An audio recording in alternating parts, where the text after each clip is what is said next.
മുകുന്ദേട്ടാ,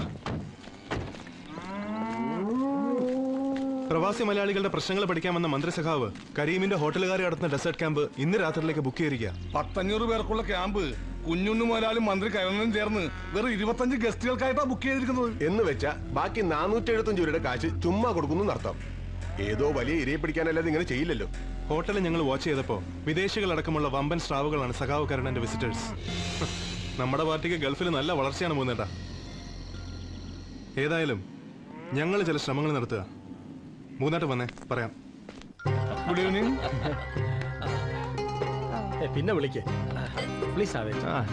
Thank you. Thank you. Madam. Thank you so much. Please.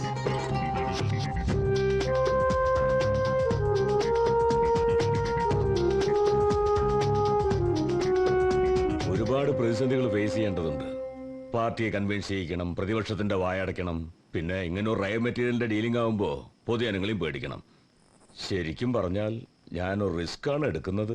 പിന്നെ കൈ നനയാതെ മീൻ പിടിക്കാമെന്ന് കരുതിയാണോ ഈ ഡീലിൽ ഇറങ്ങി പുറപ്പെട്ടത്? ഞാൻ പറയുന്നത് വേറെ ഒന്നും കൊണ്ടല്ല. ഇത്രയൊക്കെ കഷ്ടപ്പെട്ട് തുറപ്പിച്ചാൽ തന്നെ ഈ സായിപ്പ് പറഞ്ഞ പോലെ പ്രവർത്തിക്കുന്നുള്ളതിന് എന്തോ ഉറപ്പ്? കാരണം ഞാൻ അതൊക്കെ ഈ സായിപ്പോട്ട് വിശദമായിട്ട് സംസാരിച്ചിട്ടുണ്ട്. അതൊക്കെ എനിക്ക് വിട്ടേക്ക്. നിങ്ങൾ പേടിക്കാതിരി, പ്രതിപക്ഷത്ത് ഞങ്ങളൊക്കെ തന്നെയല്ലേ. തുടക്കത്തിൽ ഞങ്ങൾ കുറെ ഒച്ചമ്പോളൊക്കെ ഉണ്ടാക്കും. അതെ, ആ തീ കിടത്തുന്ന കാര്യം നമ്മളേറ്റു. Be careful. You know where to keep it, right? Okay, Adu. Any problem? Hey, there is no problem. On the whole, he is taking a big risk. So the understanding between us is very important. Everything should be prompt and perfect. We discussed it and decided everything is all right. Yeah. Yes, I know. But this problem... പറഞ്ഞത്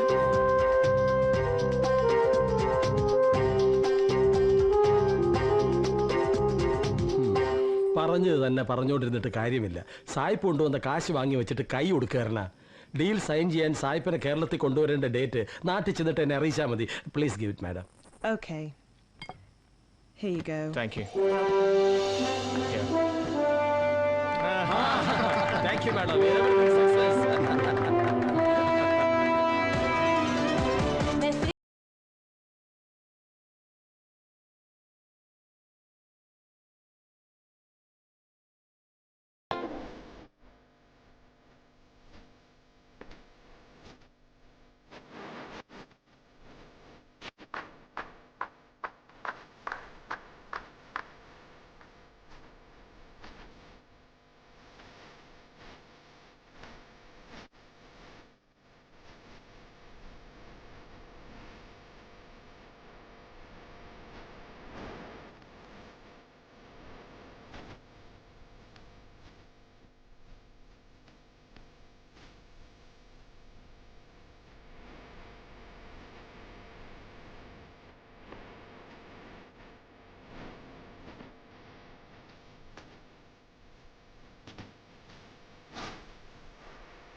സിദ്ധാർത്ഥ,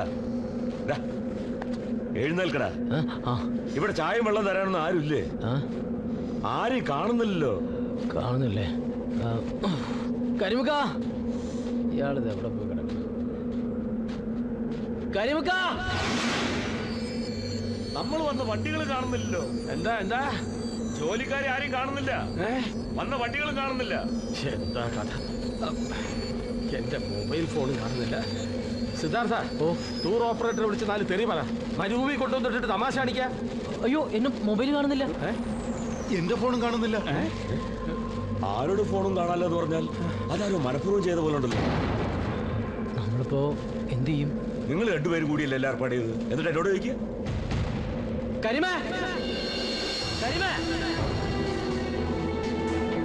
കരീം,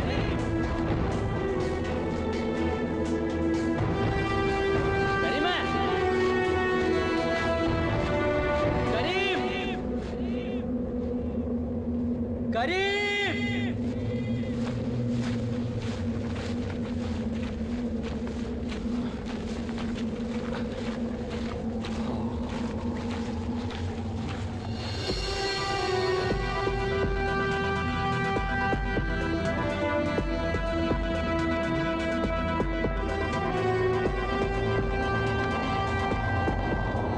ഒരു വണ്ടി വരുന്നുണ്ടല്ലോ. അവന്മാരിങ്ങോട്ട് വരട്ടെ. Irresponsible idiots.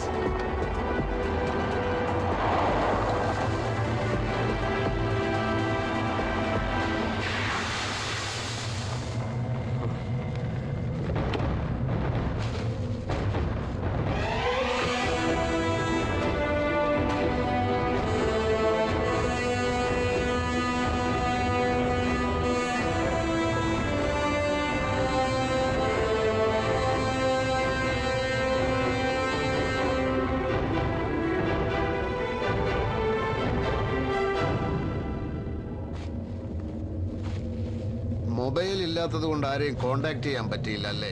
Mukundan, നീ എന്റെ പേര് മറന്നില്ല അല്ലേ? സന്തോഷം. മുകുന്ദനെ പറ്റി ഒരു വിവരമില്ലായിരുന്നല്ലോ. അന്വേഷിച്ചപ്പോ ഇറാഖിലോ മറ്റോ? ഏയ് ഇല്ല. സഖാവ് കരുണൻ എനിക്ക് വേണ്ടി കണ്ടുപിടിച്ച സ്ഥലം വിട്ടിട്ട് ഞാൻ ഇവിടെ പോകാൻ. വാ, നമുക്ക് ആ തണലിൽ പോയിരുന്ന് സംസാരിക്കാം. എത്ര കാലമായി കണ്ടിട്ട്. വേണ്ട കരുണ, ഈ വെയിലും ഈ മണലും എനിക്ക് വളരെ പരിചയമായി കഴിഞ്ഞു.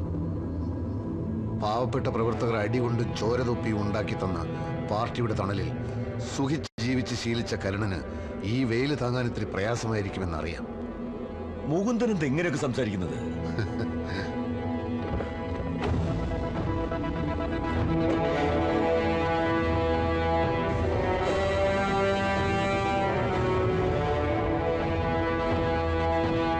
ഈ ചെമ്മണ്ണൂർക്കാരെ ഓർമ്മയില്ലേ?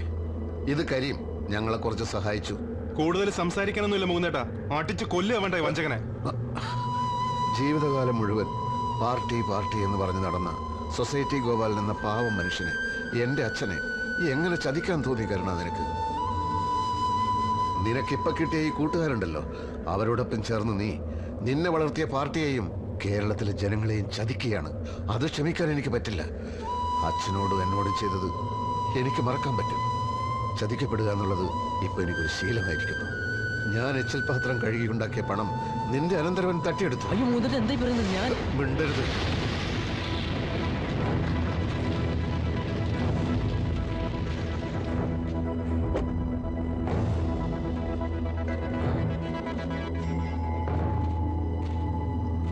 ഞാൻ അതും ക്ഷമിക്കുമായിരുന്നു. പക്ഷേ നിരപരാധിയായ ഒരു പെൺകുട്ടിയെ കുറ്റവാളിയാക്കിയതിന് ഈ നാട്ടിലുള്ള ശിക്ഷ നീ അനുഭവിക്കണം. പുറത്ത് പോലീസ് നിന്നെ കാത്തു നിൽക്കുന്നുണ്ട്. എന്താണോ തന്റെ ഉദ്ദേശം? ഞങ്ങളെ വിരട്ടാൻ മാത്രം താൻ വളർന്നെന്നാണോ വിചാരം? കേരളത്തിലെ ഏറ്റവും പവർഫുൾ ആയിട്ടുള്ള മിനിസ്റ്ററാണെന്ന് കരുണൻ. ഞങ്ങളും അത്ര മോശക്കാരൊന്നുമല്ല, മനസ്സിലായിക്കോ? അറിയാം കുഞ്ഞുണ്ണി മുതലാളി, നിങ്ങളൊക്കെ വലിയ ആളുകളാണ്, മിടുക്കന്മാരുമാണ്. ഭൂഷ്വാസികളായ ചൂഷകർക്കെതിരെ പോരാടാൻ വേണ്ടി ഉണ്ടാക്കിയ പാർട്ടിയെ കുറച്ചൊക്കെ വരുതിയിലാക്കാൻ നിങ്ങൾക്കിപ്പോൾ സാധിക്കുന്നുണ്ട്. പണ്ട് അനുഭവിച്ച യാതനകൾക്കും പീഡനങ്ങൾക്കും പകരമായി തങ്ങൾക്കിനി കുറച്ചു കാലം സുഖിച്ച് ജീവിച്ചാൽ എന്താ എന്ന് ചിന്തിക്കുന്ന കരുണനെ പോലുള്ളവരെ വ്യാമോഹിപ്പിക്കാൻ നിങ്ങൾക്ക് കഴിയുന്നുണ്ട്. പക്ഷേ ചതിച്ചും വഞ്ചിച്ചും കൂട്ടിക്കൊടുത്തുള്ള ഈ ജീവിതം ഒരു ജീവിതമാണോടോ? മിണ്ടരുതെന്നറി മിണ്ടിയതിന്റെ നാവ് ഞാൻ അറിയും. കരുണ, സമരസഖാക്കളുടെ വിയർപ്പിന്റെയും കണ്ണീരിന്റെയും ഉപ്പാണ് നമ്മുടെ പാർട്ടി. ആ പാർട്ടിയുടെ നെഞ്ചത്ത് കസേരയിട്ടിരുന്നാണ് നീ ഇന്നലെ സായിപ്പിനോട് വിലപേശി കച്ചവടം ഉറപ്പിച്ചത്. ഇന്ന് ഉച്ച മുതൽ കേരളത്തിലെ TV ചാനലുകൾക്ക് ഉത്സവമായിരിക്കും. സായിപ്പിന്റെ മുഖവും ഡോളർ അടക്കി വെച്ച പെട്ടിയും ക്യാമറയിൽ ശരിക്കും പതിഞ്ഞിട്ടുണ്ട്. ഉച്ചയാവുമ്പോ ഇവിടെ താമസിക്കുന്ന ഹോട്ടലിൽ എത്താൻ പറ്റിയ എല്ലാം ടിവിയിൽ നേരിട്ട് കണ്ട് ആസ്വദിക്കുകയാവാം. കരുണ, തിരിച്ചു ചെല്ലുമ്പോൾ നിന്നെ സ്വീകരിക്കാൻ മുദ്രാവാക്യങ്ങളും ചെങ്കൊടികളും ഉണ്ടാവില്ല. നാട്ടുകാർ ചെരിപ്പുമാലയിട്ട് ചീഞ്ഞ മുട്ടയെറിഞ്ഞ് നിന്നെ വരവേൽക്കും. നിന്റെ സ്വാധീനമെന്ന് പറയുന്നത് പാർട്ടിയുടെ സംഘബലമാണ്. അതില്ലാതായാൽ നീ വെറും തോട്ടത്തിൽ പറമ്പിൽ കരുണൻ മാത്രം. അപ്പൊ തൽക്കാലം ഞങ്ങൾ പോവുക. ഈ മരുഭൂമിക്ക് ഒരു 19 കിലോമീറ്റർ നടന്നാ നിങ്ങൾ മെയിൻ റോഡിൽ എത്താതിരിക്കില്ല. സിദ്ധാർത്ഥനെ ഞങ്ങൾ കൊണ്ടുപോവാ, പോലീസിന് കൊടുക്കാൻ. അമ്മാവാ, ഹാജിയാരെ ഓടിക്കോ. ഹാജിയാരെ പോയോ? അപ്പൊ കാണാൻ സഖാവേ, ലാൽ സലാം.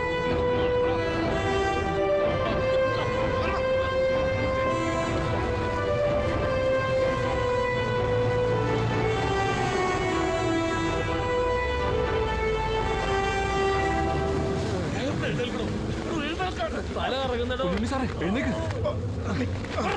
എവിടെ പോയി കിടക്കുവായിരുന്നു? ഞങ്ങളിവിടെ ഉണ്ടായിരുന്നു. വണ്ടി പോയത് കണ്ടില്ല. ഇനി നടന്നു പോണം. ആ മൂന്തൻ ചട്ട